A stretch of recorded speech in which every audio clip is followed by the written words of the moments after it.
안녕하세요. 자, 도시계획과 지역개발, 정주 공간 단원 중에서는 마지막이고요. 그 다음에 난이도는 정말 낮은 편이에요.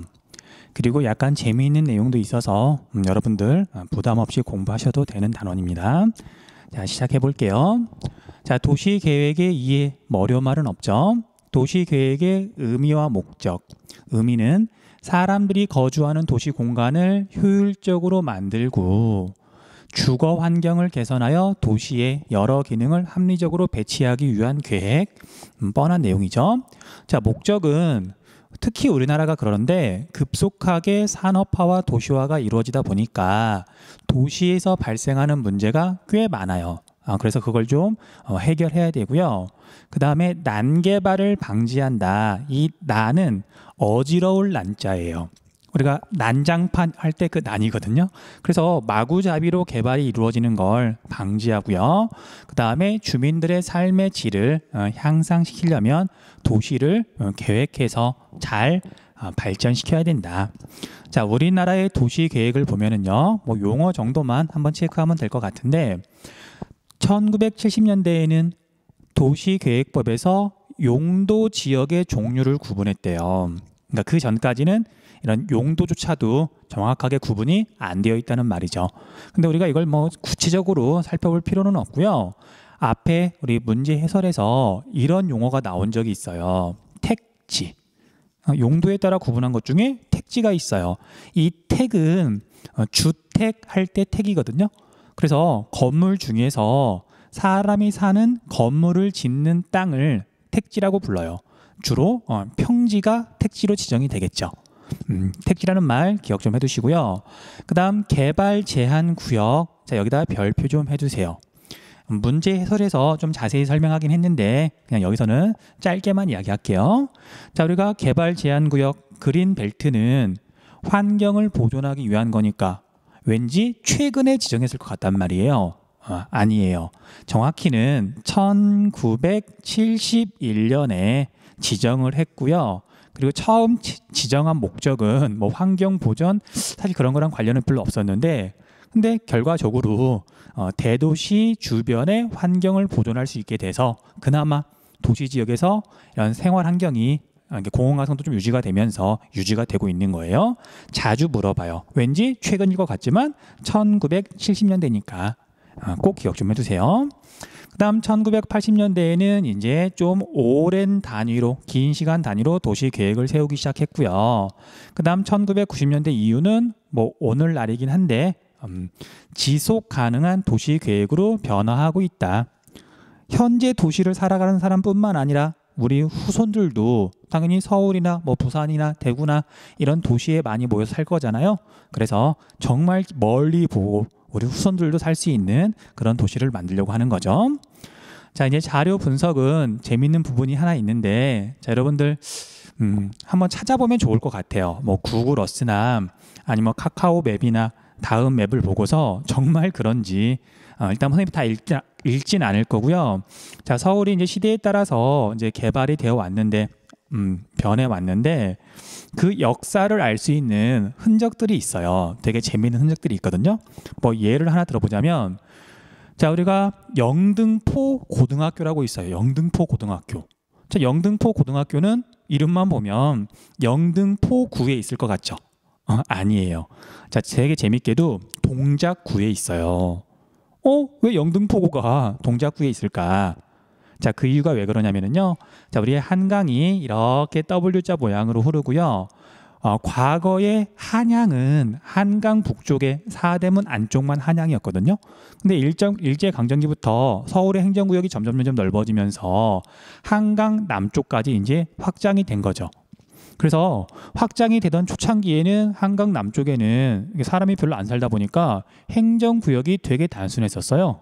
요만큼이 영등포구 하나였었어요. 영등포구밖에 없었어요. 하지만 이제 여기가 이제 인구가 늘어나고 그러면서 구가 여러 개로 쪼개진 거예요. 그리고 지금의 동작구는 과거에 영등포구였고요. 지금의 관악구도 옛날에는 영등포구였어요.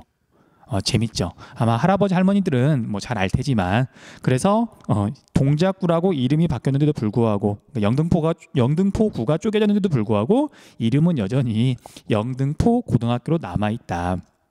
됐죠? 그다음에 이제 한강 남쪽이 이렇게 사람이 좀 늘어나기 시작할 때 초창기에는 이 영등포를 중심으로 이쪽이 먼저 발전했거든요.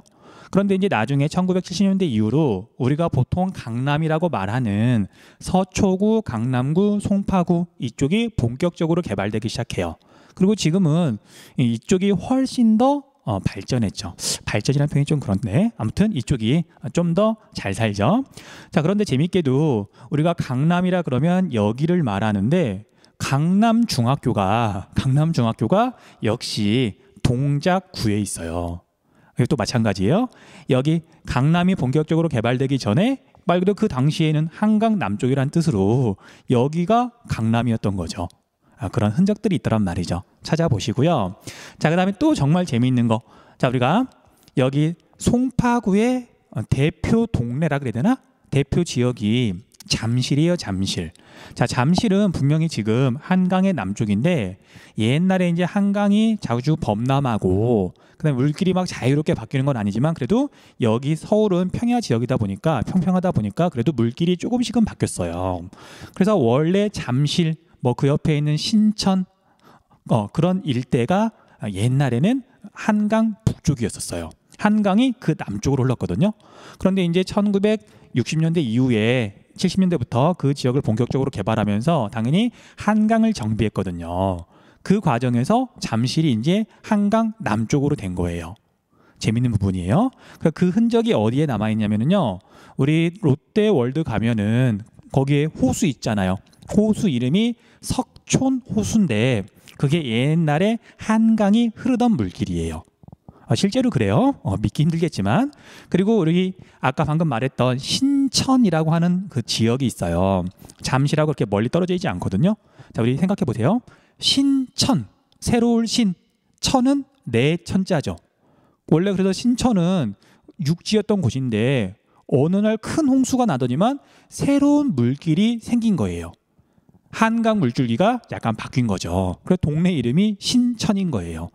그런데 몇 년 전에 이제 그 신천역이 지하철 2호선 이름이 잠실 세내역으로 바뀌긴 했는데 아마 그 근처 사는 친구들은 알 것 같아요. 그렇죠? 그래서 이 동네 이름에도 그런 유래가 있는 거죠. 어떤 역사가 담겨 있는 거죠. 그런 지역이 되게 많은데 궁금한 친구들은 뭐 찾아보는 것도 재미있을 거예요. 넘어갈게요. 자, 도시 재개발의 이해. 자, 도시 재개발의 목적과 필요성은 그냥 읽어보면 뻔한 거긴 한데 한번 빠르게 읽어볼게요. 목적, 토지 이용의 효율성을 증대시키고 도시의 미관을 개선하고 생활 기반 시설을 확충을 통해 쾌적한 주거 환경을 조성하고 지역 경제 활성화를 이루는 도시 재생이다. 자, 도시 재개발. 뭐 쉽게 말하면 도시가 이렇게 형성된 지 좀 시간이 지나면 당연히 건물도 낡고 그다음에 우리나라 같은 경우는 특히 수십 년 동안 되게 많이 변했잖아요. 그래서 처음에는 도로를 이렇게 만들었는데 그때만 하더라도 와, 도로 정말 넓다라고 생각했는데 지금은 자동 차량이 워낙 많아지다 보니까 그것도 너무 좁은 거죠. 그래서 도시라고 하는 것도 시간이 지나면 재개발, 뭔가 변화가 일어나잖아요. 궁극적인 목적은 도시를 재생한다. 도시에 사는 사람들이 더 살기 좋도록. 그다음 필요성은 급속한 도시화로 기반 시설이 부족해지고 그다음 불량 주택 문제도 발생하고 그다음에 사람들의 이제 소득이 늘어나면서 당연히 쾌적한 환경 그런 거에 대한 요구가 증대되고 그다음에 자동차가 늘어나고 기타 등등 해서 어쨌든 도시를 재개발할 필요가 커졌다. 자, 이제 시험에서 물어보는 건 도시 재개발의 방법이에요. 그런데 내용은 되게 쉬워서 뭐 지리를 전혀 모르더라도 그냥 그 내용만 보고서 되게 간단한 단순한 국어 문제 형태로 나오거든요. 그래서 읽고서 뭐에 해당하는지 그냥 체크만 하시면 돼요. 그래도 설명을 아예 안 할 수는 없으니까 한번 간단하게만 이야기할게요. 자, 도시를 이제 재개발하려고 봤더니 거기에 있는 시설이 너무 낡고 너무 안 좋은 거예요. 뭐 이런 말이 조금 그렇긴 하지만 지금도 서울에 달동네가 남아 있어요. 달동네, 달이랑 가깝다 그래서 경사가 급하고 물론 이제 개발이 되기로 이제 확정된 걸로 알고 있는데 저쪽 노원구에 가면은 백사 마을이라고 있어요. 서울에 남아 있는 마지막 대규모 달동네거든요. 근데 그런 곳은 다시 재개발을 하려고 봤더니 종전에 있는 시설들이 너무 낡은 거죠. 그래서 완전히 다 허물고 새로 짓는다. 그걸 철거 재개발이라 그래요. 뭐 그 지역뿐만 아니라 우리 학교 주변도 이제 재개발이 아마 이루어질 거죠. 이런 것도 그걸 놔두고 뭔가 이렇게 고치는 정도에서는 좀 힘들잖아요. 그래서 여기도 만약에 재개발이 이루어지면 다 허물고 새로 지을 거예요. 자, 그런 걸 철거 재개발이라고 한다. 됐죠? 자, 그런데 이런 철거 재개발이 뭐 어쩔 수 없이 이루어지기는 하는데 문제점이 지금까지 되게 많았었어요. 그 중에 하나가 원거주민이 개발이 이루어지고 났는데 그 지역에 계속 살지 못하고 여기 재정착률이라고 돼 있죠. 원래 사람들이 계속 살지 못하고 건물은 새로 올라갔는데 아파트는 새로 올라갔는데 거의 쫓겨나다시피 다른 데로 이주하는 경우가 많았어요. 왜 그러냐면 자 이제 워낙 낡은 지역이다 보니까 거기에 원래 살던 사람들은 사실 경제적으로 넉넉한 편은 아니거든요. 근데 자기가 살던 곳이 이제 허물어지고 새로 아파트를 짓는 동안 건설 기간 동안 내가 어딘가 가서 살아야 되잖아요. 그렇죠? 지원금 같은 게 넉넉하게 나오면 좋을 테지만 그러지 못해서 정말 눈물을 머금고 새로 지어진 아파트에 들어갈 권리를 돈 받고 다른 사람한테 넘긴 다음에 그 사람은 또 다른 데로 떠나가는 거죠. 그래서 지역마다 좀 다르긴 한데 여러분들이 알고 있는 이 근처에 있는 휴먼시아 아파트가 바로 철거 재개발로 이루어진 대표적인 지역이에요. 물론 그 뒤로 수많은 뉴타운이라는 게 생겼지만 여기 휴먼시아 같은 경우에는 교과서에도 종종 나오고 그러거든요. 그래서 원래 거기에 살던 사람들이 아파트가 지어진 다음에 거기에 계속 사는 비율이 10%를 조금 넘어요. 그러니까 100명 중에 10명 정도만 그 지역에 계속 살고 90명은 다른 데로 떠나간 거예요. 좀 슬프죠. 실컷 재개발이 됐더니 외부 사람들이 다 들어오고 원래 살던 사람들은 살지 못하고. 자, 그래서 이런 문제를 해결을 해야 되겠죠. 다행히 요즘은 정부에서도 또는 서울시에서도 이런 문제를 해결하기 위해서 많은 노력을 기울이고 있다 그러더라고요. 물론 효과가 좀 잘 나면 좋겠네요. 자, 그다음에 이제 보존 재개발하고 수복 재개발은 비슷해요. 다 허무는 게 아니라 그러니까 일정 부분 수리하거나 아니면 그걸 그대로 보존하기 위해서 재개발을 한 말이 조금 어색하긴 하지만 그냥 어쨌든 이렇게 수리를 하고 노력을 기울인다 그런 의미라고 생각하시면 돼요. 자, 보존 재개발은 그 지역이 역사적으로 문화적으로 보존할 가치가 있다. 자, 여러분들 대표적으로 서울에 가면 서울에 인사동 같은 곳 있죠. 그렇죠? 그런 곳은 허물고 새로 재개발한다? 좀 그렇잖아요. 자, 또는 전주에 가면 한옥마을 있죠. 그런 곳도 허물기에는 좀 그렇죠. 그러니까 그런 곳은 그 종전에 남아있던 걸 최대한 잘 보존하는 쪽으로 계속 유지 관리를 하는 거예요. 보존 재개발. 그다음 수복 재개발은 뭐냐면요. 자, 우리가 수복이란 말은 일상생활에서 잘 쓰진 않죠. 그런데 각각의 단어는 어려운 한자는 아니에요. 의외로 많이 쓰는 한자예요. 자, 우리가 뭔가 고장난 걸 또는 허물어진 걸 고친다, 뭔가를 보수한다. 수는 고친다는 뜻이고요. 그 다음에 우리가 수리한다 할 때 수예요. 고친다는 뜻이죠. 그렇죠? 자, 그 다음에 복은 무언가를 복구한다 할 때 그 복이에요. 됐죠? 그러니까 이제 사람이 이렇게 문화적 가치나 그런 건 없지만 그냥 살다 보니까 점점 낡아지잖아요. 하지만 그걸 어느 정도 고치면 다시 살만해지니까 다 허무는 게 아니라 고쳐가면서 쓰자. 자, 그래서 여기를 읽어보면 기존 건물을 최대한 유지하는 수준에서 필요한 부분만 수리하고 개조하여 부족한 점을 보완하는 방법. 됐죠? 그래서 철거 재개발은 다 허물어 버리는 거, 보존 재개발, 수복 재개발은 종전 시설을 최대한 활용하는 거. 그중에 보존 재개발은 정말 역사적으로 문화적으로 가치가 있어서 그대로 보존하는 게 목표인 도시 재개발 형태예요. 어려운 거 없죠? 넘어갈게요.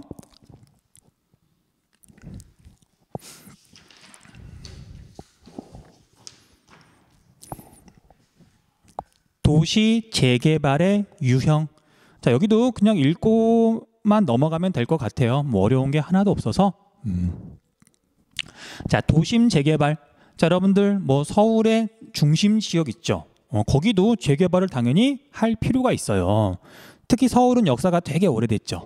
그리고 이제 뭐 조선시대 이런 흔적들은 뭐 문화적으로 가치가 있으니까, 역사적으로 가치가 있으니까 보존 재개발을 해야 된다지만, 우리가 일제강점기를 지나서 막 산업화가 진행되면서 서울에도 막 판자촌이 많고 이렇게 되게 낡은 열악한 그런 주거 시설들도 많거든요. 의외로 서울 중심부에 그런 게 아직도 남아 있어요. 그래서 그런 부분들도 재개발을 해야 된다. 자, 배경은 도심의 규모 확대로 주택이나 노후시설 등이 입지한 지역을 상업 업무 지역 등으로 개발하고요. 그 다음에 영향은 고층 건물의 입지로 토지가 효율적으로 바뀌고요. 그 다음에 공공주차장 같은 것도 이제 추가하고 하면서 사람이 좀 더 살기 좋은 또는 상업 업무 지역이 더 효율적으로 바뀌는, 그게 도심 재개발의 특징이 되겠죠. 그 다음 주거지 재개발은 글자 그대로 이제 사람들이 집을 지으면 집에도 수명이 있잖아요. 그래서 그런 주거 지역도 재개발할 필요가 있다. 됐죠? 그런데 이제 우리나라 같은 경우에는 워낙 빠르게 경제가 성장하다 보니까 사람들은 어떤 욕구 그런 것도 많이 높아지고 이런 기준도 높아지고, 그래서 주거 재개발은 거의 대부분 단독주택이나 낡은 주택들을 허물고 철거 재개발로 이루어지고 있죠. 자, 물론 그렇지 않은 것도 있어요. 예를 들면 여러분들 이제 부산에 가면 어딘가 얘가 나와 있을 건데, 바로 밑에 나와 있네요. 여기가 감천마을이라 그래서 그런 사진 본 적 있을 거예요. 동네가 이렇게 뭐 최신 아파트가 있고 그런 건 아닌데 되게 오래된 동네인 것 같은데, 이게 벽화가 되게 예쁘게 그려져 있는, 그게 거의 처음 시작된 데가 부산에 있는 감천마을이거든요. 근데 지금은 그게 너무 흔해져 버렸죠. 어딜 가나 벽화가 너무 흔해서 사람들을 끌어모으거나 그러긴 요즘은 좀 힘든 것 같더라고요. 그냥 읽고 넘어가시면 되고요. 그다음 산업지역 재개발도 당연히 일어나요. 왜냐하면 이게 시간이 흐르면서 우리나라의 주요 제조업, 공업이 바뀌기도 하고요. 그다음에 공업단지도 되게 오래되면 낡잖아요. 그래서 당연히 이것도 재개발이 이루어져야 되는데, 예를 들면 여러분들이 되게 쉽게 이해할 수 있을 거예요. 언젠가 한번 이야기했어요. 서울이 이제 막 성장하면서 과거에는 서울 안에 공업단지가 있었다. 그래서 우리 서울의 남서쪽에 보면 구로라고 하는 동네가 있어요. 그리고 여기가 구로공단이라 그래서 1960년쯤인가 1, 2년 정도 이제 좀 오차는 있을 수 있는데, 우리나라에서 제일 처음으로 국가에서 지정한 산업공단이에요. 그러니까 막 60년대부터 공장이 막 들어왔는데 그때랑 지금이랑 당연히 완전히 환경이 다르죠. 그래서 구로공단이 2004년도에 이름 자체가 바뀌어요. 물론 여기에 있는 공장도 형태도 이제 그동안 완전히 바뀌었고요. 자, 이제 아는 사람은 알겠지만 구로공단이 구로 디지털 단지로 바뀌고요. 그렇죠? 자, 그다음에 이제 가산 디지털 단지도 이제 이름이 또 바뀐 거죠. 그래서 구로 디지털 단지, 가산 디지털 단지. 그 근처에 사는 친구들은 너무너무 잘 알겠죠. 자, 이름에서 알 수 있듯이 오늘날에는 구로 공단에 이제 첨단 산업, 뭐 IT 산업 그런 것들이 많이 들어와 있는 거죠. 됐죠? 뭐 별거 없으니까 역시 넘어갈게요. 자, 그다음에 도시 재개발의 영향과 바람직한 방향. 자, 이것도 읽으면서 그냥 설명할게요. 긍정적인 영향. 토지 이용의 효율성이 높아지고 도시 경관이 정비되어 쾌적한 도시 환경이 만들어진다. 그 다음에 도로와 주차 공간, 도보 환경 등이 개선되어 주민의 삶의 질이 향상된다. 당연한 말들이고요. 그 다음에 이제 부정적인 영향. 자, 혹시 시험에서 물어보면 부정적인 영향을 물어볼 수는 있겠네요. 재개발로 늘어난 인구만큼 공공시설이 확충되지 못할 경우 주민 생활에 불편을 초래할 수도 있다. 그럴 수도 있고 아닐 수도 있고. 그다음 주택 철거 재개발의 경우 주거 비용 증가 등으로 원거주민의 재정 착률이 낮다. 그래서 공동체가 해체되는 문제가 발생하기도 한다.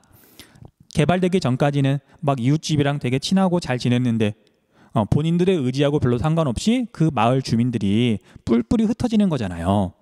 거기에 새로 생긴 아파트에 들어갈 수가 없으니까. 그래서 그런 마을 공동체가 해치되는 문제가 발생하기도 해서 어쨌든 이 문제는 꼭 해결해야 돼요.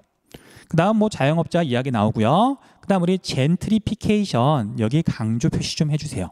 젠트리피케이션. 자, 우리 오른쪽에 보면 이제 설명이 돼 있는데 좀 읽어볼까요? 자, 낙후된 지역이 재개발로 활성화된 이후 대규모 상업 자본이 유입되면서 원 거주민이 다른 지역으로 빠져나가는 현상이다. 젠트리피케이션.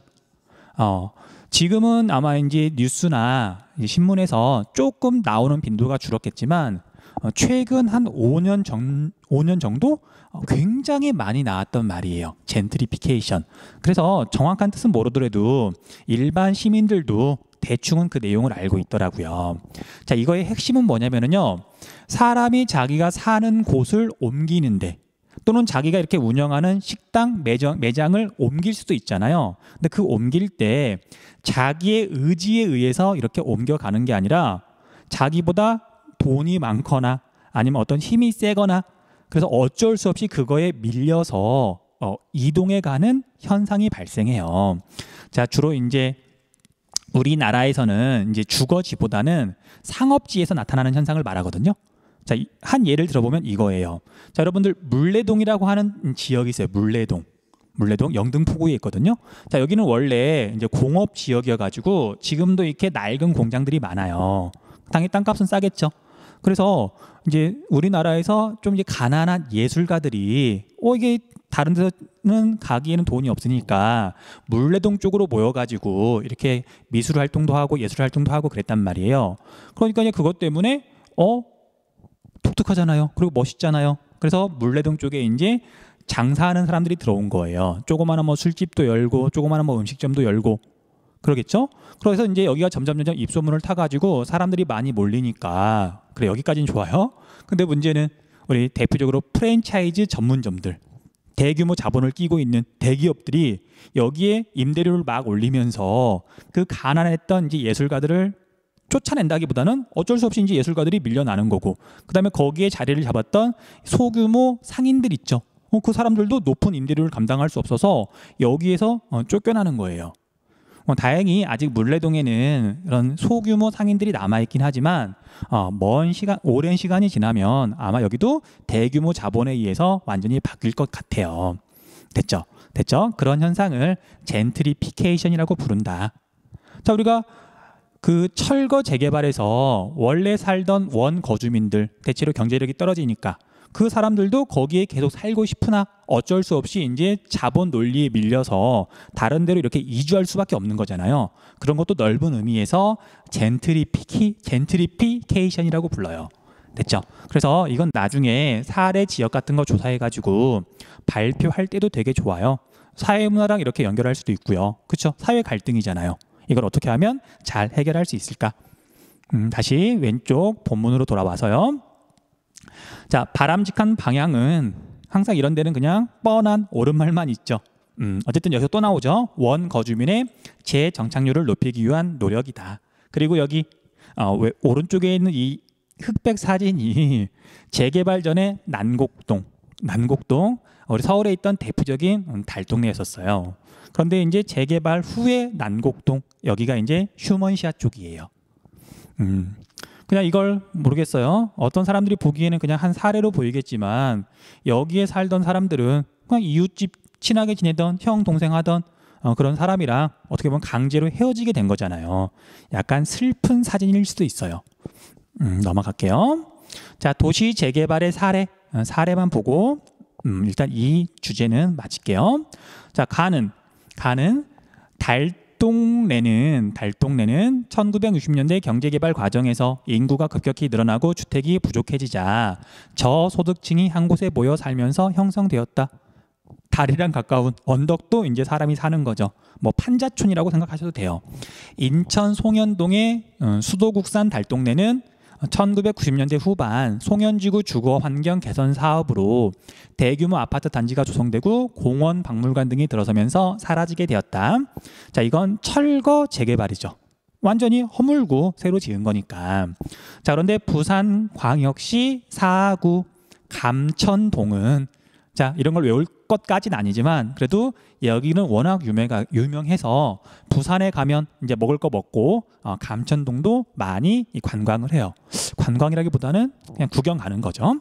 자, 6.25 전쟁 때 피난민들이 정착하면서 만들어진 허름한 달동네였다. 현재도 산 자락에 빼곡하게 자리 잡은 집들은 여전하지만 뭐 전부 다 허문 거 아니죠. 하지만 그 모습은 많이 바뀌었다. 2009년 빈 집과 골목길을 문화 공간으로 바꾸는 계획이 진행되면서 학생과 작가, 주민들이 마을 담벼락에 그림을 그려놓고 조형물을 설치하여 마을의 모습이 변화하였다. 얘는 수복 재개발이죠. 그렇죠? 네. 자, 그 다음에 우리가 3번 지역 개발 하도록 할게요.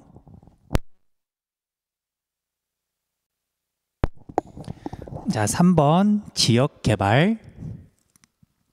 자, 지역 개발 뭐 의미는 그냥 읽으면 되겠죠. 지역의 잠재력을 살려 지역 주민의 삶의 질을 높이기 위한 다양한 활동을 말한다.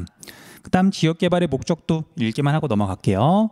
지역의 발전을 극대화하고 지역 간 격차를 줄임으로써 주민의 복지를 향상시키고 국토를 균형 있게 발전시키는 것. 자, 이제 뒤에 넘어가면 자, 이제 여기에 조금 체크할 게 있어요.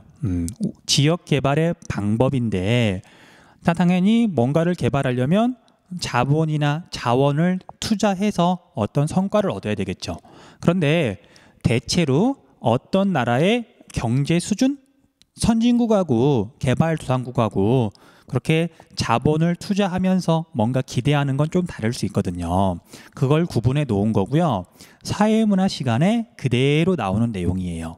아무튼 정리 한번 해볼게요. 자, 우리가 먼저 성장 거점 개발부터 할 건데 뭐 불균형 개발이라고 써놨는데 이렇게 부르진 않고요.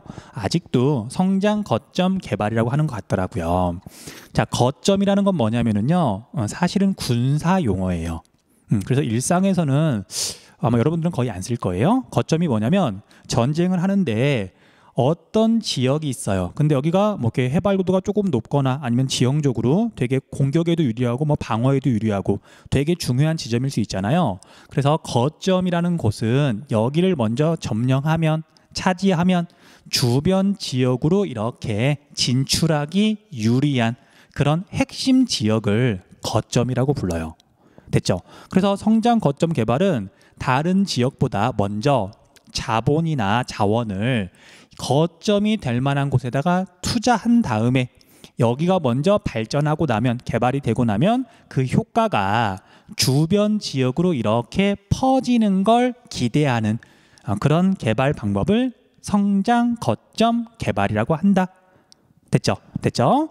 자, 그에 비해서 이제 균형 개발은 글자 그대로 특정 지역을 먼저 개발하고 그런 게 아니라 모든 국토가 모든 지역이 균형 있게 발전할 수 있도록 자원이나 자본을 투자하는 걸 말해요. 큰 줄기는 그렇게 잡으시면 되고요. 자, 우리 키워드를 중심으로 한번 정리를 해볼게요. 자, 채택 국가는 주로 개발도상국이다. 자, 개발도상국은 자본이나 자원이 상대적으로 부족할 수밖에 없고 우리나라 같은 경우에는 이제 과거가 되겠죠. 우리가 지금은 충분히 선진국이지만 우리나라는 분명히 과거에는 정말 세계에서 제일 가난한 나라였으니까요. 그렇죠? 그래서 우리나라에서는 과거에 채택한 지역 개발 방법이에요. 됐죠? 자, 그래서 자본과 자원이 부족하다 보니까 투자 효과가 큰 지역을 선정하여 아무데나 개발할 수 없으니까요. 거기에 집중적으로 투자한다. 이런 곳을 우리가 거점이라고 부르는 거죠. 그렇죠? 그래서 개발 목표는 성장을 극대화하고 그 다음에 경제적 효율성을 추구한다. 돈이 별로 없으니까 어쨌든 투자 효과가 커야 되는 거죠. 그런 걸 기대하는 거죠. 그 다음 장점은 역시 효율적으로 투자가 가능하다. 됐죠? 자, 그런데 단점이 파급 효과보다 역류 효과가 클 경우 그리고 실제로 파급 효과보다 역류 효과가 크게 발생하는 경우가 많아요. 그러면 지역 격차가 심화될 수 있다. 지역 간 불균형이 심화될 수 있다. 그 다음에 지역 주민의 참여도가 낮다라고 되어 있는데 이건 위에 있는 주로 하향식 개발 연결해서 조금 이따가 설명할게요. 자, 먼저 우리가 파급 효과와 역류 효과 설명을 좀 해야 될 것 같은데, 파급은 물결 파예요. 파도할 때 파예요. 파랑할 때 파예요. 그래서 아까 설명했던 것처럼 성장 거점에다가 집중 투자를 해서 여기가 이제 발전했어요. 그럼 여기서 발생한 어떤 경제적 이득이나 효과가 주변 지역으로 이렇게 퍼져 나가는 걸 기대했는데, 그리고 이런 현상이 일어나길 위해서 노력했는데, 그걸 우리가 이거 왜 그러냐? 자, 파급 효과라고 불러요. 우리가 잔잔한 그 수면에 돌멩이를 던지면 물결이 주위로 퍼져 나가잖아요. 그래서 파급 효과라고 그런 거예요. 그런데 이제 이렇게 기대를 했건만 실제로는 이런 일이 더 많이 벌어져요. 자, 주변 지역에 비해서 여기가 먼저 성장을 해버렸죠. 일자리도 많은 거죠. 그러니까 주변에 있는 이제 가난한 사람들이 기회를 노리고, 그다음에 여기에 가면 당연히 돈도 많고 일자리도 많으니까 처음에 기대했던 거랑 달리 오히려 사람이든 돈이든 이렇게 주변에서 이렇게 거점으로 모이더란 말이죠. 자, 이걸 파급 효과의 반대 흐름이라 그래서 역류라고 불러요. 자, 역류는 뭐 쉬운 말이니까 자, 이걸 역류 효과라고 부른다. 자, 그러면 이렇게 성장 거점이 더 먼저 성장하기 전에는 뭐 다 못 살았으니까 차이가 적었던 데에 비해서 성장 거점 개발을 하고 났더니 여기는 그나마 성장을 했는데 주변 지역은 성장을 아예 안 하거나 오히려 인구나 자본이 빠져나가서 여기랑 차이가 더 크게 벌어지는 거죠. 지역 간 불균형 문제가 되게 심해지는 거예요. 그래서 이제 여러분들, 우리나라 사람들은 지금 절반 정도가 수도권에 살고 있다 보니까, 그리고 뭐 지방에서도 대부분 그 지역의 대도시, 도시 지역에 살다 보니까 그 외 지역이 얼마나 낙후되어 있는지 잘 모르더라고요. 자, 우리나라는 지금까지 꽤 오랫동안 이렇게 성장 거점 개발 방식을 이용하다 보니까, 이렇게 지역 개발을 하다 보니까 거점이라고 해당하는 수도권하고 남동임의 공업지역을 제외하면 선진국이라고 하기에는 조금 아쉬운 부분이 있어요. 그래서 아마 여러분들 뭐 추석이나 설에 뭐 부모님 따라서 시골 내려가면 아마 깜짝깜짝 놀라기도 할 거예요. 우리나라에 이런 것도 있었다니. 그렇죠? 아무튼 우리나라는 오랫동안 이렇게 해서 수도권과 남동임의 공업지역은 많이 발전했지만 그 외 지역은 상대적으로 발전이 덜 되었다. 지역 간 격차 문제가 크게 발생했다. 됐죠? 자, 물론 지금은 그 문제를 해결하기 위해서 많은 노력을 기울이고 있고 점점 나아지는 중이에요. 자, 그런데 이제 얘는 당연히 효율적으로 뭔가를 해야 되는데, 효율성 빨리빨리 뭔가 강력한 주체가 추진을 해야 되는 거예요. 그래서 여러 의견들이 나오면 좀 그렇고요. 그래서 중앙 정부가 나라에서, 국가에서 뭔가 결정을 내리면 지방 정부한테 뭔가 의사를 전달하고 이렇게 해. 그러면 이제 이 중앙 정부의 이렇게 의견을 받은 지방 정부들은 다시 아래쪽으로 막 일방적으로 명령을 내려서 계획을 추진하는 거예요. 그래서 제일 밑에 있는 주민들은 사실 의사가 거의 반영이 안 돼요. 주민들이 뭐 하려고 해도 어차피 나라에 돈이 별로 없다 보니까 맥히지도 않고, 그래서 어떤 조직 체계에서 위에서 아래 방향으로 어떤 의사가 전달이 된다, 계획이 추진된다. 이걸 하향식 개발이라고 불러요. 하향식 개발. 그래서 성장 거점 개발에서는 하향식 개발이 주로 이루어진다. 용어를 좀 체크 좀 해주세요. 자, 그에 비해서 균형 개발은 주로 선진국에서 이루어지는데 오늘날 우리나라라고 생각하시면 돼요. 자, 여기는 이제 사실 정말 아주 못 사는 지역은 거의 없죠. 근데 아까 말했던 것처럼 성장 거점이었던 지역은 잘 살고, 상대적으로 다른 지역은 뭐 어느 정도 살기는 하지만 우리 상대적 박탈감이 있잖아요. 그렇죠? 그것도 되게 크잖아요. 실제로 여러분들 지금 선생님 시절은 조금 다른 얘기지만 여러분들 세대에서는 정말 이렇게 밥을 먹기 힘들 정도로 이렇게 가난한 사람들은 거의 없잖아요. 하지만 상대적 박탈감, 뭐 금수저 어쩌고 저쩌고, 그렇죠? 그래서 이것도 되게 크기 때문에 상대적으로 낙후되어 있는 지역에 우선적으로 투자를 하는 거예요. 어차피 자본이나 자원도 풍부한 편이고 이렇게 하더라도 별 문제가 생기는 건 아니고요. 그래서 지역 간 균형 발전을 추구하고요. 효율성이랑 상대되는 개념, 형평성을 추구한다. 자, 그래서 지역이 균형 있게 성장하고요. 이 과정에서 지역 주민의 의사 결정을 존중해요. 결국은 상대적인 박탈감 그런 걸 해결하려고 하는 거기 때문에 낙후된 지역이 무엇을 원하는지 그 의견을 적극적으로 수용해가지고 원하는 대로 개발을 해주는 거죠. 그런데 이 단점은 투자의 효율성이 좀 낮을 거고요. 그렇죠? 여기저기에서 막 이렇게 요구하는 대로 들어줘야 되다 보니까 어떤 큰 계획을 세우기는 조금 힘든 부분도 있어요. 그 다음 지역 이기주의가 초래될 수 있음.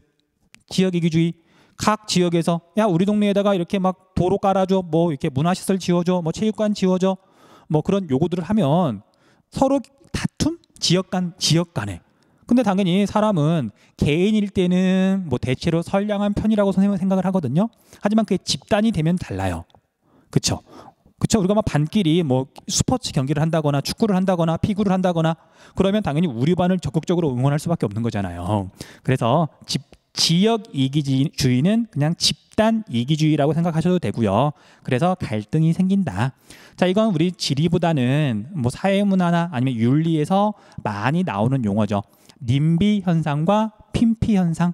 님비는 혐오시설, 뭐 쓰레기 매립장이라든지 또는 교도소라든지 그게 필요는 한데 우리 동네에는 안 돼. 그런 뜻이죠. 핀피 현상은 뭐 이렇게 문화관 또는 이렇게 도서관 뭐 또는 이렇게 체육시설 뭐 그런 것들 사람들이 선호하는 것들 있죠. 지하철역 그런 것들은 다른 동네에 가지 말고 우리 동네에 와야 돼. 그게 핀피 현상이죠. 뭐 다른 과목에서 자세히 공부하는 거기도 하고 중학교 때 이미 다 배웠던 거니까 이 정도만 하고 넘어갈게요. 됐죠? 그래서 여러분들은 여기서 설명했던 체크했던 용어들 있죠. 뭐 파급 효과, 역류 효과. 그 다음에 여기는 효율성을 추구하고 이쪽 균형 개발에서는 형평성을 추구하고 그 정도만 체크해 두시면 될 것 같아요. 자, 이제 밑에서 이제 우리나라의 국토 개발 과정을 좀 구체적으로 살펴볼 건데, 자, 이거 다 외울 수는 없고요. 역시 중요한 포인트들만 선생님이 체크를 해줄 거니까 그거 중심으로 맥락을 잡으시면 돼요. 자, 이제 우리나라가 국토 종합 개발 계획이라는 걸 세워서 좀 체계적으로 국토를 가꾸어 왔어요. 언제 시작했냐면 1972년부터 그냥 70년대라고 생각하시면 돼요. 그 전에는 너무 가난해가지고 계획조차 세울 수가 없었고요. 자, 아무튼 70년대부터 81년까지 보통 10년 단위로 계획을 세웠었는데 그래서 이걸 제1차 국토종합개발계획이라고 한다. 됐죠? 그리고 이때는 성장 거점 개발을 할 수밖에 없겠죠. 그리고 이제 수출 주도형 공업화, 공업 단위도 좀 짓고요. 특히 남동 임해 공업 지역이 이때부터 본격적으로 발달하기 시작하고요. 뭐 수도권은 언제나 늘 성장 거점이었고 늘 너무 사람들이 많이 몰려서 발전해서 문제인 거죠. 그 다음에 물자원 종합 개발이라고 되어 있는데 뭐 그전에는 홍수도 많이 나고 그러다 보니까 이 시기에 다목적댐을 되게 많이 건설해요. 다목적댐. 기억 좀 해두시고요. 그 다음 사회 간접 자본 확충, 뭐 고속도로를 만든다든지 커다란 항만 시설을 만든다든지 그런 걸 이 시기에 주로 했더라. 됐죠? 자, 여기다 플러스 알파 하나 해놔야 되겠죠. 앞에서 설명했던 개발 제한 구역 있죠. 그게 바로 1차 국토종합개발계획 시기쯤이죠. 1970년대니까. 그래서 개발 제한 구역 적어 놓으세요. 나중에 공부할 때 한꺼번에 하면 좋으니까 개발 제한 구역은 1970년대다. 됐죠?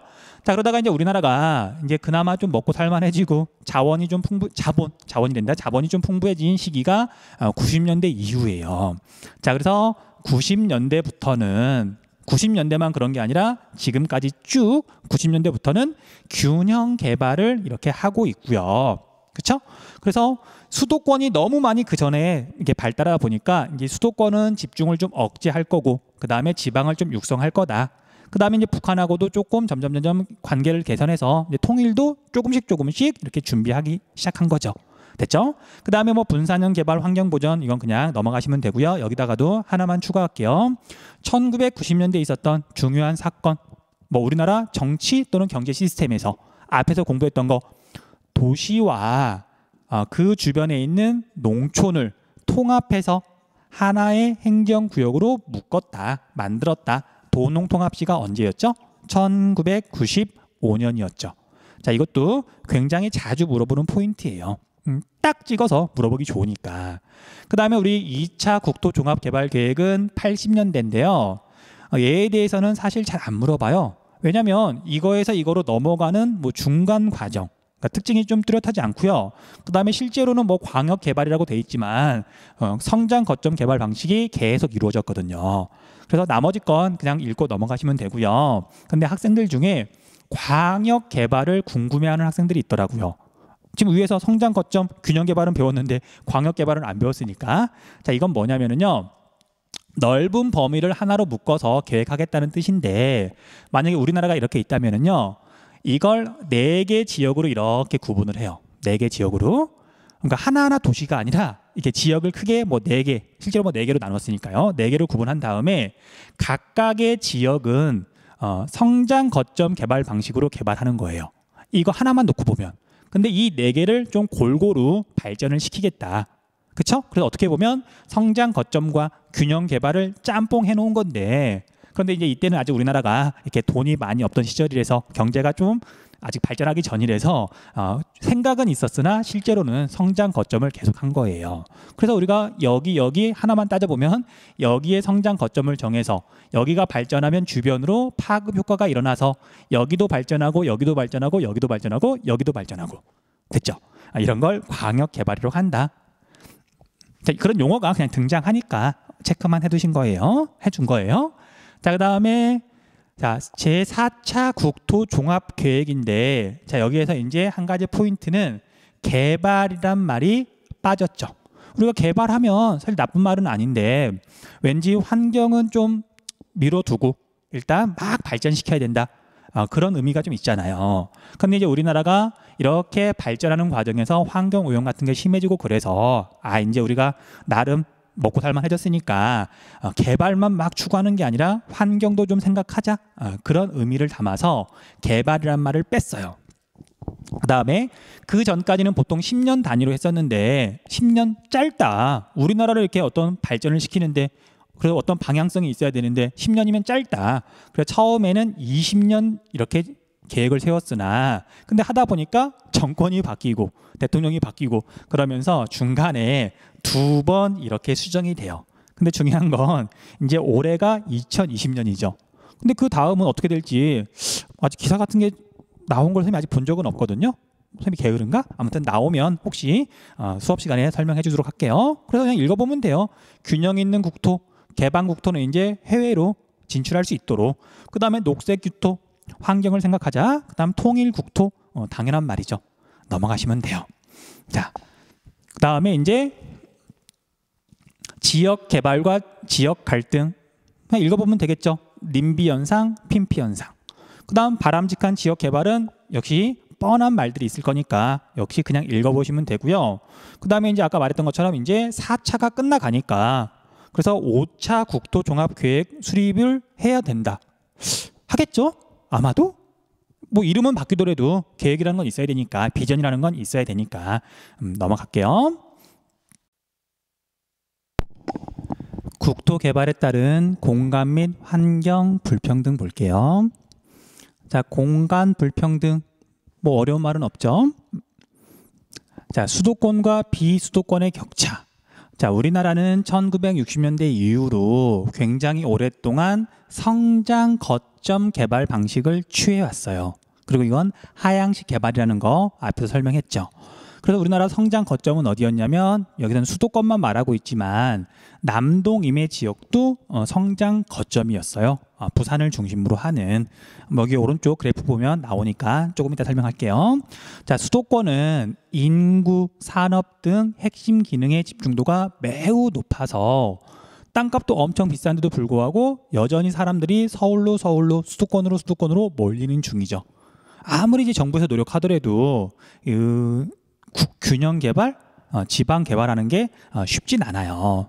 우리가 뭐 자본주의 사회이고 자유로운 사회다 보니까 정부가 원하는 대로 모든 게 되는 건 아니죠. 아무튼 자, 영향을 봤더니 자, 수도권에서는 집값 상승과 교통 혼잡 등의 집적 불이익 문제가 생기고요.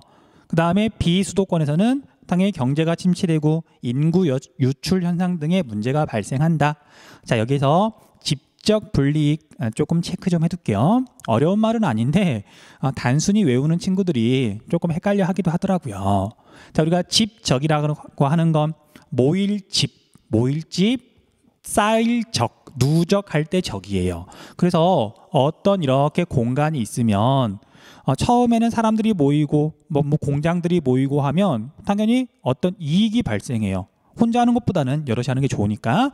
그런데 너무 많이 모이게 되면 집값 올라가고 교통체증 심해지고 환경오염 심해지고 오히려 안 좋은 점들도 생기더라. 그걸 집적 불이익이라고 불러요. 됐죠? 정리를 해보자면, 자, 사람이 또는 어떤 산업 같은 것들이 모이게 되면 이익이 분명히 발생하는데, 그래서 집적 이익이 발생하는 시기에는 얘가 집적 불이익보다 더 크던 시절에는 사람이건 산업이건 이렇게 그 지역으로 모인다. 하지만 우리나라 수도권은 현재 집적 불이익이 만만치 않게 발생하고 있거든요. 거기에 대해서 우리 국가에서 그런 지방을 좀 균형 있게 발전시키려고 많은 노력을 하는 중이거든요. 투자도 먼저 이렇게 지방에다 먼저 하기도 하고, 그 다음에 수도권은 강제로 무언가를 규제하기도 하고 그래요. 대표적인 게 대학이에요. 대학교가 생기면 젊은이들이 모이고 사람이 모이면 뭐 이렇게 음식점들도 생기고 그 지역이 발전하잖아요. 그래서 현재는 꽤 오래됐어요. 사실은 수도권 지역에 4년제 대학을 세울 수가 없어요. 그러다 보니까 이제 우리나라에서 대학이 또 많은 곳이 어디냐면 수도권에는 세울 수가 없으니까 수도권이랑 가까운 바로 옆에 충청도 지역에 대학교가 많죠. 그것도 경기도랑 붙어 있는 천안 쪽에 대학교가 많은 이유가 바로 그거예요. 자, 아무튼 그래서 집적 이익이 발생할 때는 이렇게 모이다가 집적 불이익이 너무 커지게 되면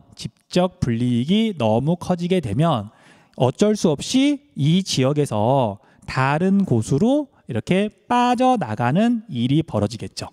자, 그래서 수도권에서 이제 사람이든 아니면 산업도 이제 빠져나가고는 있는데, 그럼 주로 어디로 가냐면 강원도나 뭐 제주도나 뭐 저기에는 전라도로 가기엔 좀 힘들겠죠. 그래서 아까 말했던 것처럼 수도권이랑 인접해 있는 충청도 지역으로 가요. 충청남도로 많이 가거든요. 됐죠? 그래서 수도권에서 충청도 지역으로 인구나 산업이 지금 분산되는 중이다. 기억해 두시고요.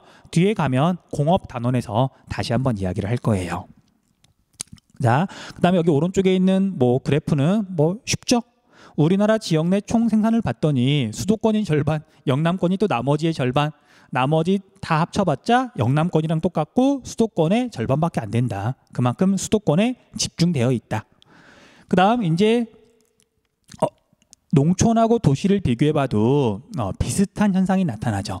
자, 우리나라는 산업화 과정에서 이촌 향도 현상이 뚜렷하게 나타났고, 지금은 이제 어떤 걸 기준으로 삼느냐에 조금 다르지만 도시화율이, 그러니까 도시에 사는 인구 비중이 80에서 90%를 넘기도 해요.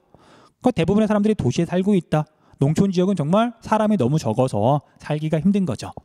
그래서 도시의 인구와 산업이 집중되면서 농촌에서는 고령화 문제, 인구가 부족하니까 생활 기반 시설이 부족해진다. 초등학교가 폐교되고 심지어 중학교도 폐교되고 약국이 이렇게 없어지기도 하고, 그렇죠? 앞에서 한번 이야기했던 것 같아요. 선생님 고향만 하더라도 어렸을 때는 분명히 약국 조그만한 게 하나 있었거든요. 근데 약사 할아버지가 이제 오래 사셨거든요. 당연히 이제 어느 날 이렇게 돌아가신 거예요. 그래서 동네에 있던 약국이 없어졌어요. 그래서 우리 시골 동네는 뭐 우리 선생님 고향 동네만 그런 게 아니라 갑자기 뭐 배탈이 날 수도 있고 막 열이 날 수도 있잖아요. 그래서 집집마다 상비약 통이 있어요. 마치 교무실에 가면 있는 그 약통 있잖아요. 근처에 약국이 없으니까. 심지어 슈퍼도 없는 경우도 많아요.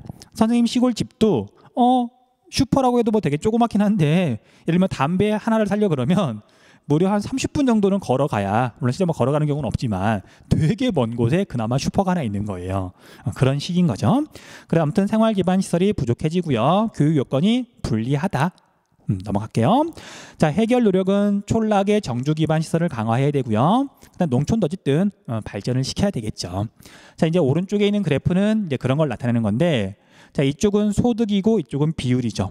그래서 도시 근로자의 가구 소득을 봤더니 계속 증가해서 이렇게 지금은 이만큼쯤 된 거고요. 2015년에 평균 거의 600만 원 정도 소득이 있는 거네요. 가구당.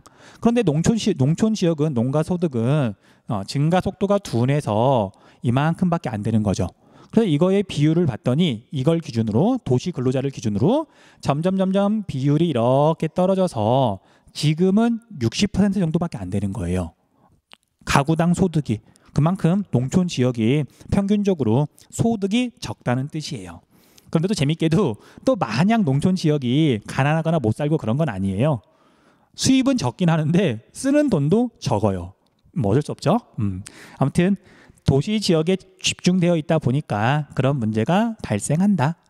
그다음 환경 불평등. 자, 이건 환경과 관련된 문제인데 의미는 지역을 개발하고 이용하는 과정에서 발생하는 경제적 수혜 지역과 그러니까 실제로 발전하는 지역과 그것 때문에 환경 오염 부담을 지는 지역이 일치하지 않는 게 보통이에요. 자, 이제 예를 들어볼게요. 자, 여러분들 경제적 수혜라고 그랬지만 어쨌든 발전하고 있는 대표 지역은 서울이죠. 우리나라의 중심지기도 하고. 자, 그런데 서울이 발전하면서 어쨌든 필요한 것들이 있어요. 자, 서울에서 엄청나게 많은 전기를 써요. 자, 서울 사람들이 쓰는 전기 도대체 어디서 생산하는 걸까요? 자, 서울 안에 발전소가 있다 없다. 자, 아마 여러분들은 본 적은 없겠지만 있긴 있어요. 있긴 있는데 근데 대부분의 전기는 서울 밖에서 가지고 오겠죠. 그런데 우리나라는 이제 전기를 생산하는 과정에서 대부분 화력 발전이나 아니면 원자력 발전을 이용해요. 그러니까 화력 발전 오염물질 많이 나오거든요. 원자력 발전 위험하잖아요. 일단 서울 근처에 원자력 발전소는 없으니까 빼고요. 서울 근처에 화력 발전소가 있어요. 그러니까 너무 멀지 않은 곳에 전기를 끌어올 만한 곳에 서울에는 없지만 자, 그곳이 어디냐면 인천하고 그다음에 충청남도 지역이에요. 자, 우리나라에 있는 그런 화력 발전소 단지가 한 여러 개가 있는데 세계 10위 안에 생산량으로 치면 세계 10위 안에 화력 발전소 하나하나의 규모를 따졌을 때 10위 안에 우리나라에 있는 화력 발전소가 4개가 들어가 있어요. 그러니까 당연히 오염물질 엄청나게 발생하거든요. 서울 사람들이 쓰는 전기 때문에 어떤 지역은 환경 오염이 되게 심할 수도 있는 거잖아요. 좀 이따 여유가 되면 위성 사진으로 한번 보여주도록 할게요. 왜냐하면 이건 정확하게 알려주지 않으면 이렇게 실제로 수혜를 입는 지역 사람들은 잘 몰라요. 서울 사람들이 이 전기 어디서 오지? 누군가는 우리 때문에 환경 오염을 겪고 있겠네? 그런 생각하기 쉽지 않잖아요. 그래서 좀 보여줄게요. 자, 또 마찬가지로 자, 우리가 도시라고 하는 것은 좁은 지역에서 많은 사람이 살다 보니까 특히 서울은 엄청나게 많은 쓰레기가 발생하죠. 자, 서울에서 발생하는 쓰레기 어디다가 묻을까요? 자, 참고로 옛날에는 서울에서 발생하는 쓰레기를 서울에다 묻었어요. 지금은 아니지만. 그래서 쓰레기 더미가 막 쌓이다 보니까 그 위에다 흙을 덮고 지금은 그걸 공원으로 만들어 놨거든요. 그래서 우리가 하늘공원, 노을공원 가본 적 있죠. 거기 이렇게 언덕, 산이 있잖아요. 그게 바로 쓰레기 산이에요. 옛날에는 거기에 섬이 있어서 난지도라고 부르는데 난지도 쓰레기 매립장. 여러분들 부모님이나 아니면 할아버지 할머니한테 여쭤보면 잘 알 거예요. 근데 지금은 거기는 공원으로 바뀌었죠.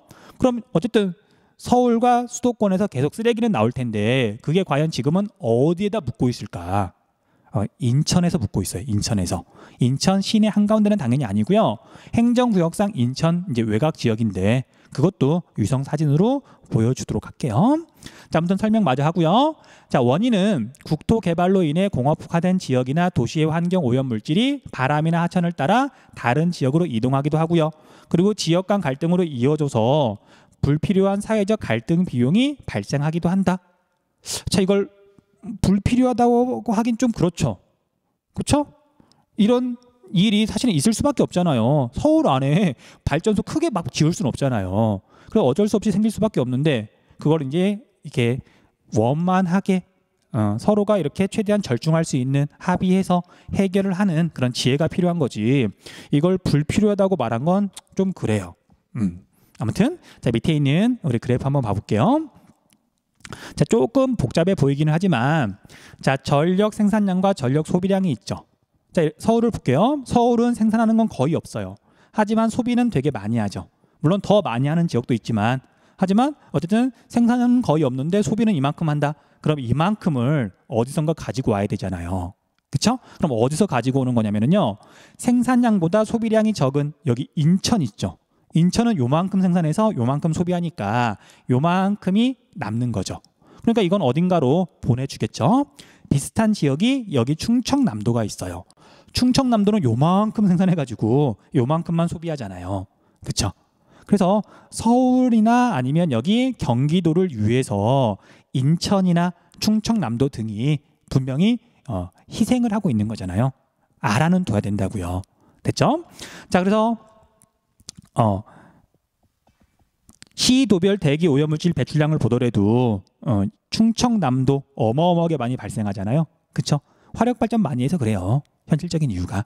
자, 우리 위성 사진 보고 좀 이렇게 확인한 다음에 이제 나머지 조금 남은 거 마저 정리할게요.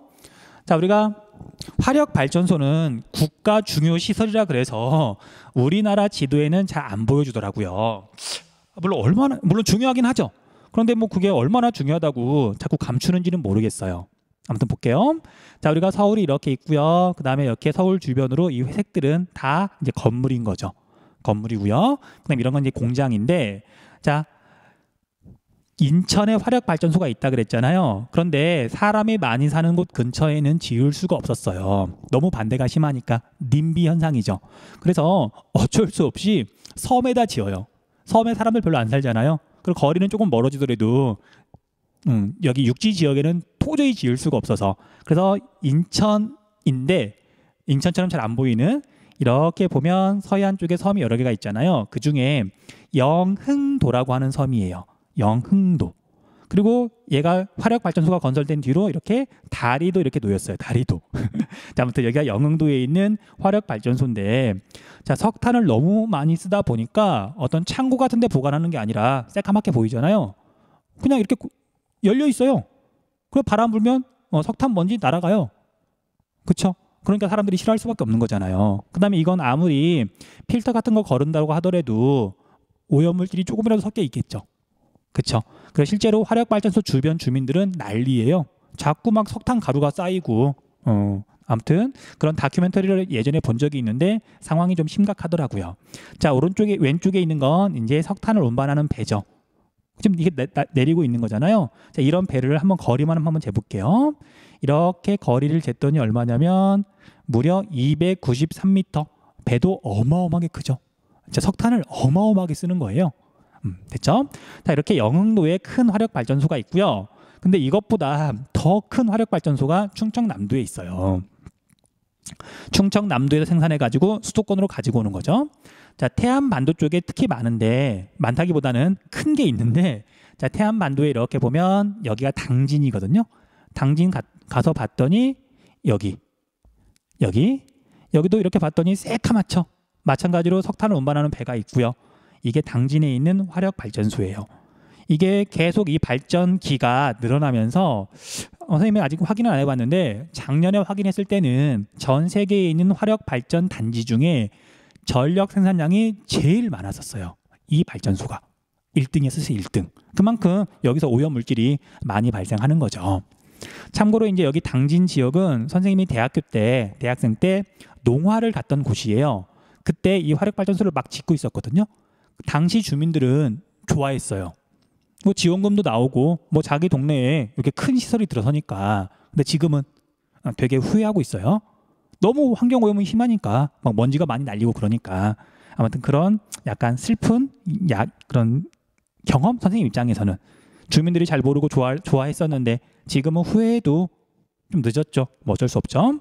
자, 넘어가고요. 여기에만 있는 게 아니고, 자, 조금 더 바다 쪽으로 가면 태안 쪽이 있는데, 자, 태안 여기도 이렇게 봤더니 거의 비슷한 그림이 있어요. 모습이 펼쳐지죠. 석탄, 여기 배, 여기도 있고요.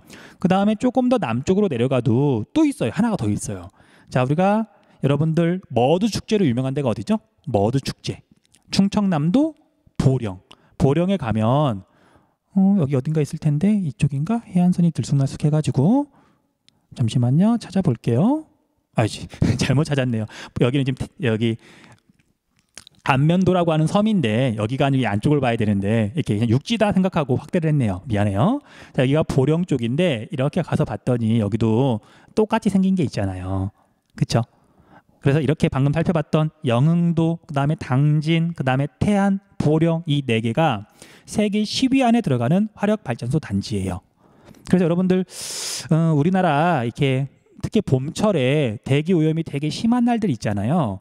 물론 중국에서도 오염물질이 많이 날아와요. 그런데 바람 방향에 따라서 만약에 이렇게 남서풍이 분다. 그럼 여기에서 발생한 오염물질, 화력발전소에서 발생한 오염물질이 서울 수도권으로 날아오기도 해요. 이 양도 만만치 않아요. 근데 우리나라 언론에서는 이건 잘 말 안 하죠. 중국 얘기를 주로 하는데 물론 얘네들도 많이 내보내요. 여기도 심각해요. 하지만 우리나라에서도 분명히 많은 오염물질이 발생하고 있다. 알고는 있으셔야 돼요. 자, 그 다음에 이제 아까 말했던 또 서울과 수도권에서 발생하는 쓰레기 어디에다 묻고 있냐면요. 지금 묻는 곳 말고 옛날에 묻었던 곳 여기에요. 월드컵 경기장이 있고요. 그 다음에 여기에 보면 여기가 하늘공원이고 여기가 노을공원인데 얘네들이 전부 다 쓰레기산이에요. 쓰레기산. 자, 여러분들 화면에 아마 보일 것 같은데 여기 하늘공원의 높이를 봤더니 82m. 더 높은 데도 있어요. 더 높은 데도 있는데 대략 뭐 90m 가까이 되는데 82m, 옆에 있는 한강은 5m. 이게 다 쓰레기로 지금 쌓여 있는 거예요. 옆에 있는 노을공원도 마찬가지고요. 자, 그 다음에 이제 여기가 가득 차가지고 옮긴 곳이 어디냐면요. 이제 이쪽이 인천이에요. 인천의 북쪽에 보면 여기가 이렇게 뭐 큰 시설이 있는 것 같죠. 자, 여기는 보니까 골프장처럼 보이지만 여기도 이미 쓰레기가 가득 차가지고 쓰레기 더미 위에다가 흙을 깔고 거기 위에다가 지금 골프장을 만들어 놓은 거예요. 여기 밑에 쓰레기예요. 그리고 그 옆에 지금 쓰레기를 매립하고 있는 중이고요. 여기도 이제 조만간 찰 거라서 여기 지역도 쓰레기장으로 만들기로 결정이 됐어요. 그런데 우리가 수도권에 사람이 너무 많다 보니까 이 넓은 땅덩이도 자, 옆에 있는 이런 집이라 그래야 되나? 이런 건물들이랑 비교해 보면 여기 자동차랑 비교해 보면 여기 옆에 어마어마하게 넓잖아요. 근데 여기도 그렇게 멀지 않은 미래에 가득 찰 거라 그러더라고요. 됐죠? 알고는 있으라고요. 누가 말해주지 않으면 잘 모르니까. 다시 수능 특강으로 돌아가서 마무리를 지을게요. 자, 우리 수능 특강 여기 오른쪽에 보면 혁신 도시가 나오죠. 우리 혁신 도시 앞에서 한번 이야기를 했었어요. 근데 여기는 워낙 중요해가지고 꼼꼼하게 다시 한번 살펴보려고요.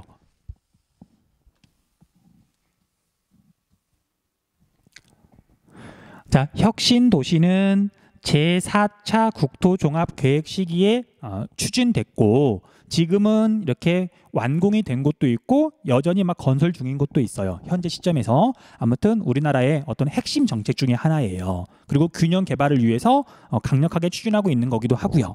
그래서 혁신 도시의 키워드는 우리나라는 수도권 지역이 너무 밀집해 있다. 수도권 지역에 모든 게 집중돼 있다. 근데 이걸 어떻게 좀 분산을 시켜야 되는데 일반 개인이나 기업들더러 야, 너 지방으로 내려가 하면 안 가잖아요. 갈 수가 없는 거잖아요.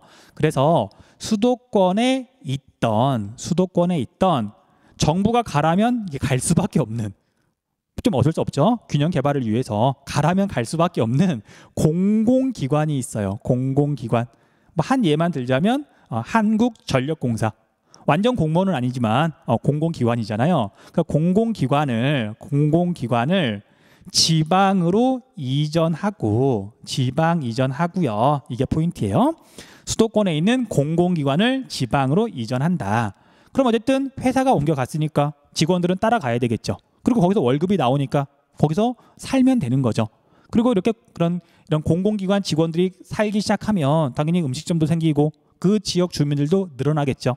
그래서 이런 공공기관을 중심으로 지방에 자족 가능한 스스로 충족시키는 스스로 살아갈 수 있는 자족 가능한 친환경 도시를 만들겠다. 새로운 신도시를 만들겠다. 그게 바로 혁신 도시예요. 됐죠? 자, 혁신 도시의 큰 개념은 잡았고요. 그 다음에 이제 얘는 지방으로 이제 분산을 시키고 각 지방을 이렇게 발전시키겠다고 하는 건데 그런데 이제 옮기다 보니까 좀 허허벌판으로 옮기기엔 조금 무리가 있어서 이미 좀 개발이 된 지역 근처로 옮기는 경우가 많아요. 근데 그런 곳은 잘 안 물어봐요. 자, 예를 들면 여러분들 부산에 분명히 혁신도시가 있거든요. 물어볼까요? 안 물어볼까요? 안 물어봐요. 이미 부산인데. 울산도 마찬가지고 대구도 마찬가지고. 그쵸?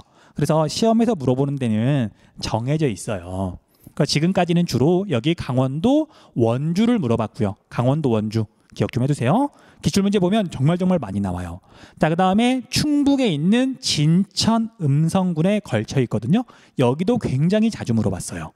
그 다음, 자, 이제 여기 전라남도의 나주 쪽에 있는데 여기는 이제 전력공사가 옮겨가면서 꽤 괜찮게 대규모로 그 신도시가 건설이 됐고 여기가 주변에 긍정적인 영향을 미치고 있거든요. 여기는 아직 나온 적은 없지만 나올 가능성이 있어서 여러분들은 원주, 진천, 음성, 나주 정도만 기억을 해두시면 될 것 같아요. 참고로 여기 전북 같은 경우에는 현재 한참 공사 중이더라고요.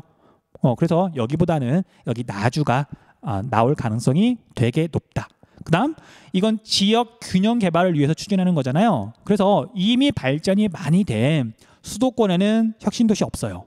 그 다음에 아까 앞에서 수도권에 있는 공장이나 인구가 충청권으로, 특히 충청남도로, 왜냐하면 바닷가니까 외국에서 원료를 수입하고 제품을 수출하기 유리하잖아요. 그래서 충청남도에도 혁신도시가 없다. 그 정도는 체크를 해두셔야 돼요. 됐죠?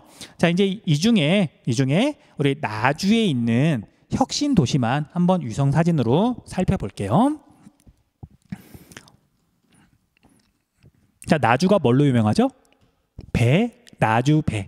나주 곰탕으로도 유명하고요. 그 다음 나주에 옛날에 영상에서 이렇게 배가 올라와 가지고 물건을 싣고 내렸던 유명한 포구가 있어요. 영산포도 나주에 속해 있어요. 뭐 광주 바로 아래쪽이긴 한데, 자, 우리가 이렇게 확대를 해보면 여기가 광주예요. 광주 바로 아래쪽에 이제 이쪽이 나주 쪽인데, 자, 이렇게 확대를 해 나가다 보면 뭔가 나올 텐데, 있다. 자, 여기 행정구역을 봤더니 나주시 금천면이라고 돼 있죠. 다른 곳하고 조금 이미지가 달라요.